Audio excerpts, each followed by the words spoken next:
Time for another episode of Local Roots. Hi, I'm Todd Studer. Coming up on today's show, this is a great one if you are a job seeker or if you are a business owner and need employees, because there is a entity that exists in the state of Iowa called the Iowa Workforce Development. And here's the thing, they have programs available that I had no idea were part of this. You're going to want to listen to this, whether or not you are a job seeker or someone who is in the market to hire somebody, because this is more robust than I knew about. We have Jeff Veit. He is the business engagement consultant. He's going to be our guest today on Local Roots, so stick around. Unique Boutique Iowa in Neola is inviting you style seekers to a special upcoming event, Color Analysis with Coaching by Robbie, and it's going to be this Saturday at Jamie's store at 101 4th Street in Neola from 10 until 1. Each session includes a 15-minute professional color consultation, a personal digital color palette, exclusive coupons, snacks, and even some bubbly. Reservations are required. So go to shopubiowa.com, discover your colors, elevate your style, and most importantly, support local. If you're looking for all natural health solutions in Southwest Iowa, Bambi's Green Acres Natural Market needs to be your first stop. Bambi's store is located in Council Bluffs at 805 South Main Street. There you're going to find vitamins, supplements, essential oils, herbal remedies, all kinds of great stuff. It's where I go for my supplements, and I encourage you to do that as well. When you're ready to put health in your hands, it's Bambi's Green Acres Natural Market. With us this morning, it is Jeff Veit. He is the business engagement consultant for Iowa Workforce Development. There's a mouthful to put on a business card, Jeff. Thank you so much for being a part of it today. Thank you, Todd. Thanks for having me here. How long have you been in the position that you're in now? Since around the 1st of March. So fairly new. Reasonably new position then. Yes. Were you filling an existing role, or is this a new place that Iowa Workforce Development came up with in order to be able to serve the communities better? I am replacing someone who left the position. Okay, perfect. So learning curve all the way around then, I'm sure. Yeah, learning curve, but great people to work with, both here in the office and my peers throughout the state. So yeah, you get to be out and meeting a lot of business owners. That's your job, right? correct. Yep, I am ideally the one-stop shop for employers from Council Bluffs through Creston. So actually gets out quite a ways then. How many counties do you cover? I believe it's 12. 12, really? Wow. Is there a area that you see has more of a need than others, or is it fairly universal across the board? Oh, I think it's fairly universal, but each community is different because what Council Bluffs employers need might be a little bit different than Creston or Shenandoah because they're just more remote. So they're in the smaller communities, obviously have smaller workforces areas. So you're just a different set of criteria looking for employees depending on where you're at. And typically, when you are talking with employers and with different businesses, are they looking for folks that are already in the area? Or are they looking for people willing to transfer and move into the area? What do those criteria look like? Most employers are looking in the area. Most of them don't have a reemployment package. They might for some higher skilled positions, but a lot of their, I would say, more regular most of the positions they have, they really need to recruit from the population base that exists there.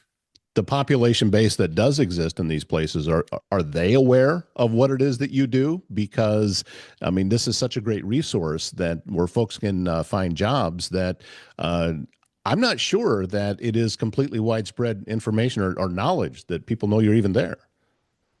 Right. As I go out and talk to the employers, the employers know that Iowa Workforce Development is there. They don't always know that there is a business engagement consultant available to them, but that's part of my job is to introduce myself to the communities, to the employers, meet the economic development groups in the area, so they do know that I'm there for as a resource. What are some of the more common questions you get from employers as they're reaching out to you or you're reaching out to them and trying to make that connection to get some jobs filled? What are some of the questions that you hear? Do you have anybody for my job opening? And a lot of times it's not, one versus one. We have the American Job Centers have all the job seekers, but really a better resource is to learning about the employer or the community, what economic development's going on in the area, and find more long-term or more um, uh, developmental pipelines for individuals. If you're in a smaller community, having a pipeline of workers and a process for that is a long-term solution versus just I need one person. So, those are the things that we like to talk about. So now you're not just doing a transactional, here's a person, here's a job, versus how can you help yourself long term? The general consensus out there is everybody's looking that they're struggling. Is that what you see too? Yes, it seems like you see a lot of people looking for jobs and a lot of employers hiring, but it's getting those skill sets matched, and finding the people with the right skills or the employers with the right jobs to have them get together. That's definitely hard in all areas. Is there any industry that you don't work with? No, whatever, if you are a more of a mom and pop, local owned business and you need some service, I'd be happy to help.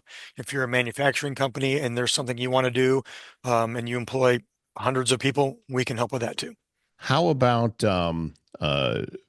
the types of skills that employees need to have? I mean, what are the employers looking for that when they're talking to you about getting folks in there? What are some of the common things that they need for employees? There are kind of two topics for that. Some of them need the exact skill for the job, which creates that barrier of the candidate matching the job. If it's a maintenance technician or an RN, there's really no way around of not having some of that skill set to begin with. Um, but one thing that is employers, excuse me, talk about all the time is soft skills, the skills of relating to other people, customer service, the basic, you know, um, understanding of helping the customer and those handling that interaction at every level, whether it's internal, external. Those are skills that employers are always after, regardless of the technical skill of the position. Kind of, it sounds like oftentimes that we can train the right person, but we have to find the right person for that, so they know that the training is going to take, if you will. Right, absolutely. That is very, especially in your smaller communities when your population of who you get to pick from, 30 miles from rural Iowa, wherever you work from, that is a good way to have the open idea of training the person that you want. So you find the right person, show them how to do the job. You could be in a unique position to answer a question like this. Is that changed? Then is it different now than it used to be when you're going and looking for those types of skills? Cranky old guys like me, Right. think that, oh well, today's generation, which by the way they said about my generation, back when I was young, I think that's kind of a universal thing. But has it really changed that much? We hear a lot of from the employers that people just don't want to work. But to me, there there is a bigger picture because I don't think that's true with everyone. But those are the ones that are going to stand out when you hire somebody and then they leave. Maybe they don't want to work because there was something that just wasn't a very good fit about it. But we do hear a lot of people just don't want to work. So some of that is people don't want to work 60 hours a week, right? So, there's can be more to the story than people don't want to work. Is it somebody just not showing up, or is it because as an employer, our generation, because I would imagine we're pretty close to the same generation, maybe you have to work 50, 60 hours a week, and that's what we did because that's what you do. And maybe that's where people don't want to work. So I think there's more behind that sentiment of that generation gap of people don't want to work, but maybe they just don't want to work the way I want to work. Is that part of the conversations that you have with businesses and employers that in order to attract and retain the best type of talent, maybe we need to rethink our approach? I always mention to employers that any barrier to that you can remove as an employer um, can be a benefit. And I say a barrier to someone working there, because sometimes it's a technology barrier for, maybe someone is applying through their phone. And if you can, and there's a long process of an application. And if you can eliminate some of that and just say, email me your resume and we'll talk, you've removed a barrier for somebody who might be able to now easily apply. So any type of or willing to train. So any type of barrier an employer can remove towards the candidate and the job application process just opens up that many more doors to somebody. So those are kind of conversations I also talk about finding your building your workforce pipeline and what kind of barriers are there that maybe you can differentiate yourself with other companies to be able to attract somebody. Something that I've heard complaints about before too from people looking for work is trying to get past the gatekeepers. But I don't know that that's necessarily as big of a thing with smaller companies, is it? I mean, oftentimes they're not going to have that level of screening to even get past. Right. Some of your larger companies with an exact process that you have to apply and go through HR, apply. It sits waiting to be reviewed. Um, that is a there is the frustration there, but that's why I bring up there are some companies who HR puts their phone number on the job application and they just remove all of the barriers. So if want to apply there, you can just call them. Now that's not the norm, but that's an amazing way for an employer to do everything they can to attract somebody. How closely do you need to work inside of Iowa workforce development with the folks on the employee side? I mean, are you guys getting together to try to coordinate? Or is it two separate entities altogether? How does that part work? No, it's a great partnership. They really um, able to link job ready candidates if they need assistance in finding employers and maybe they've been coming across some of those barriers. We certainly do have the ability to try to um, reduce some of those and get them in connection with employers.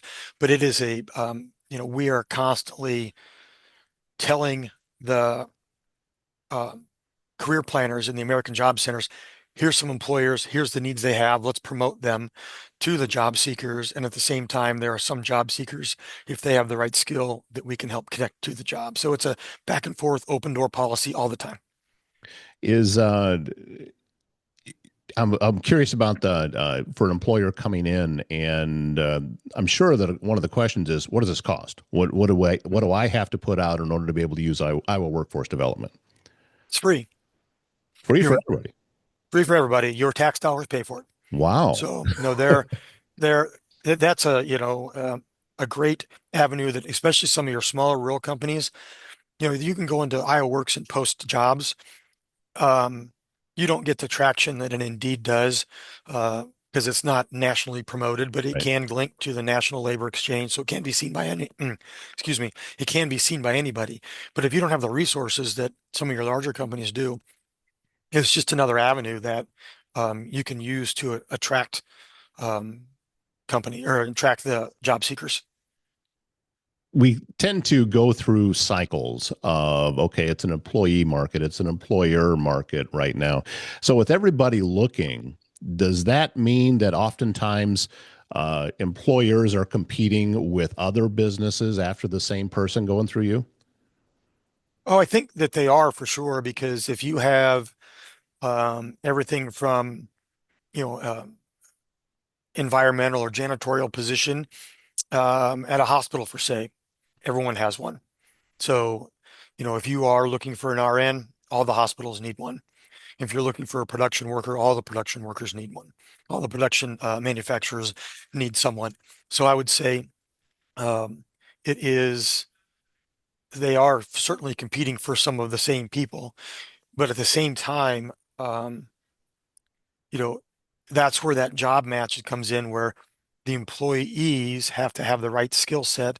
And part of that skill set is, what do they want to do for a career? There might be people that are looking for jobs, but maybe they're not able to do the production jobs. So that's part of that.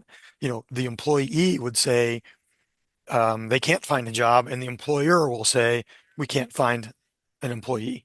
So I think depending on who you are, that and what you're going through, that's a big part of what market it is. Is it a process to where an employer brings a new employee on through you? Are you still involved at that point, or does your involvement end once the hiring happens? No, our involvement ends once the hiring happens, but we're always there for the employer. If they give us feedback about the um, good or bad on that employee, maybe there's a find. If it's good, we can then find other candidates that have the same trait, or maybe repeat that process or what happened. But for the most part, it is the employer. Then um, it's kind of a handoff, and then we don't have any say in the retention, or what that employee might be going through once they're hired. But it's just that partnership we have with the employers and the economic groups to be able to um, you know, keep that as at a good relationship to continue with those paths. So besides, jumping on local podcast and talking to the resident gray-haired guy, what are some of the other ways that you are reaching out and connecting with the employers across the Southwest Iowa region? Well, there's a kind of a couple ways that we can go through. Um, I make a concerted outreach to the chambers, the economic development areas in the different regions and communities to learn about the area, the community, what's going on, learn about employers, because a lot of times employers can go through their economic boards for things. So we want to make sure that Iowa Workforce Development is part of that, to be a resource for those economic boards and chambers. And sometimes it's going right to the employee or the employer, and I just ask for a meeting, want to learn about their business, and see what Iowa Workforce Development can do to help them or fit, and just to let them know that we're there and what is available to them. Do you track success stories? I'm sure that there has to be a lot of positive things that have come from this. Yes, we do. We track all stories and like to highlight the success ones, but um, and that gets kind of reported up through the state so people know what we're doing, what's going well. We do want to try to let people know that, hey, if this worked, is that something repeatable? One of the great things about being connected with Iowa Workforce Development is, if an employer in the Southwest Iowa is wanting to do something, internship, apprenticeship, some kind of work-based learning, somebody in the state's probably doing it somewhere else. So instead of them reinventing the wheel, I can help get them in touch with what other business or is doing it in northeastern Iowa, and we can help them pattern that or help them take that information to create something that works for them, instead of them just all the businesses just trying to figure things out for themselves. You mentioned internships. Is that connections that you make too? If an employer is interested in doing an internship, we can help with kind of a structure of that. So it's more of a not just a summer job, but there's some learning components with it.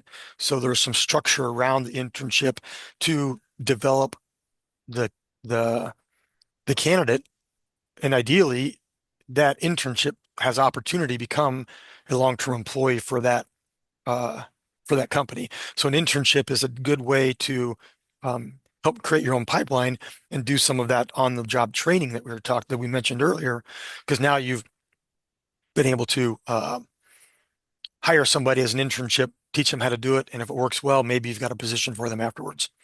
Well, let's talk for a minute here, Jeff, about let's use my company as an example. Okay. All right. So I'm an online media company, and obviously we're sitting here, we're recording a podcast. We do this, record podcasts for other people. We do voice work, different things like that. So if I come to you and say, look, I am in need of somebody to help me that might have some editing skills, some people skills, because for a company my size, I kind of need him to wear more than one hat. It's Mhm. not going to, it would still be just a 40-hour a week job, but I don't have one specific position that's going to fill that 40 hours. Is that does that make it more complicated in a business my size like that?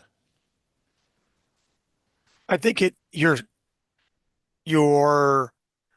still looking for specific uh, technical skills, but excuse me, you will probably want to do some of that training on your own, to hire the right individual. Excuse me. So it would be a great opportunity for you to, connect with some local schools, some local community colleges to be able to provide something like an internship or some kind of work-based learning. You could have go talk to students, get them interested in what you are doing. So plant that seed. So then maybe they would be interested in um, a media type occupation and be able to then have them come in, do a job shadow, offer an internship, and now all of a sudden you are creating your own worker instead of waiting for the worker to come find you. That makes sense. Yeah, that's got my brain kicking around here because I'm like really close to needing that person. So, I'm You I'm, know, I'm using this interview as kind of a for selfish well, reasons right now. so there are um, Title One is a federally funded program, and I don't like the word program, so I'm going to say employer job, kind of an employer services program or employer services opportunity that for the right candidate of individual, so the right job seeker, there are programs where they can come to your place and work. It's called a work experience program, and it's 100% wages paid by the program. So you as an employer don't have to pay any wages. It's ideal for someone who has no job experience whatsoever. You could They could work there. They're employed through the program, paid through the program for 30, 60, 90 days or some qualifications for the program. And ideally, when they're there, now they learn to have a job. They learn to show up on time. They learn whatever specific skills are agreed upon ahead of time. So at the end of that time frame, they become a more employable person. Now, you didn't have a job to begin, a job opening to begin with. However, if you like them so much, you might create that job opening. There's also another one called an on-the-job training or an OJT that the employer actually hires somebody that maybe doesn't have the right skill set. They can get their wages half of their wages reimbursed up to $10,000. So that gives the employer the incentive to hire somebody, train them, and then ideally at the end of that, they just hire them directly. So now you can have them resources to train them because you're not paying their full wage. There's some other benefits with Title One as well, but those are two programs that really I don't very many people don't know about from the job seeker side and from the employer side that can really help a small business bring somebody in the door. This it sounds like there's multiple benefits to this, and I'm one of those people. I didn't know about this, and I can see it from a job seeker's side that maybe either they've brand new to the job market Mhm. or potentially wanting to trade careers and wanting to move into something different and not 100% certain whether or not this is a field they want to get into, but this would be a safe way to experiment and see, is this a fit for me? Because there's a lot of times that you just don't know until Right. you're immersed in it and trying something that, is this something that's going to feed my family? Is this something that I can get job satisfaction out of? It sounds to me like it's a really cool program. It is. Now it's all geared towards the job seeker. Hmm. So they have to qualify for whatever requirements that Title One has. But some of it is ideal for I would call it your adult youth, especially because there's the ones that don't have very much youth work experience. So now you have an opportunity for employer can benefit from it by being able to create your own pipeline and hire somebody that um, you might have somebody that come apply for your job that you'd like to hire. They're just not quite there yet. And if that candidate could be in one of those programs, you could make them there. So the candidate can use it to help find career exploration, but the employer could also use it to find that right person. So that maybe they're not even in Title One yet, but the employer could bring that up and say, reach out to me and say, hey, Jeff, here's somebody I'd really like to hire, but they're not quite there yet. We can then go through the process to see if maybe they would qualify. So to me, um, people don't know about it, letting them know about it. A lot of employers are like, hey, that's fabulous. Put me on the list. I want people to be able to do that if you have a candidate. I'm I'm thinking I want on that list. I mean, seriously, that just sounds like a great program, and it's exciting that something like that exists. And I'm also very grateful that you've taken some time today to talk with us. If anybody wants more information, where's your website? Where's the contact information? How do they go about doing that? Well, I would direct them to, let's see here. Uh, they can email me, um, Jeff, Jeff, Veit at excuse me, iwd.iowa.gov. And I can get them in touch with whatever resource they're looking for. Otherwise, they can just go to workforce.iowa.gov. There's a lot of information there, but sometimes that's too much. So sometimes I can help them narrow it down to where they need to be. Or honestly, they can call me at 712-417-0166, and I can just help them. Like I said, I'm here to help the employers of the state.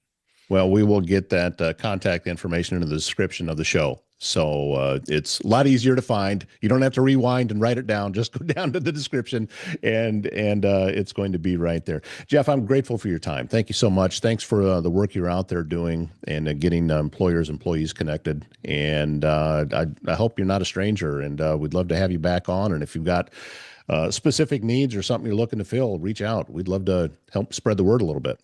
All right, I appreciate you, Todd. Thanks for having me on. Maybe we have a success story that we could share at some point, and that would be good for everyone to hear about. Castle and Associates of American Family Insurance is your local insurance provider. They have home, auto, life, business, and farm insurance with 4 convenient locations.